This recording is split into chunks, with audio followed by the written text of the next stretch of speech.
Ayan, sige, sige. Tanggalin nyo. Ayan, magandang tanghali po sa ating lahat. Ito po yung bagong design natin mga idol na set ng 4x4 by 8 feet na pins concrete post molder. Ayan. So, dyan nyo muna ilagay. Ayan. Yan yung bagong design natin mga idol. Okay, kunin nyo yung isa. Ayan. Ayan, kung makikita ninyo yung handle niya, parang pakurba yung handle niya. Ayan, yapos yung isa. Ayan yung isa. So, ito yung bagong design natin. Ayo, itabi lang, itabi.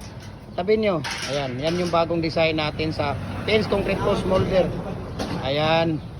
Ayan, so kung makikita ninyo. Yan kung makikita ninyo. Yan ang bagong design natin mga idol. Na pins concrete post molder na 4x4 by 8 feet. So pwede na kayong gumawa dito ng 6 feet, 7 feet at saka 8 feet.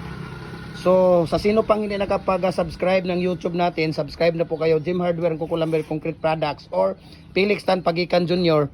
or sa ating Facebook page, Jim Hardware and Kukulamber Concrete Products, Balulang Brands, Jim Hardware and Kukulamber and Concrete Products, Sanituan Brands, Jim Hardware and Kukulamber and Concrete Products, Tambo, Magasandig Brands. Ayan, ito po yung isang set natin mga idol. Ayan o, makikita ninyo ang, kung paano natin ginawa yan. Ayan.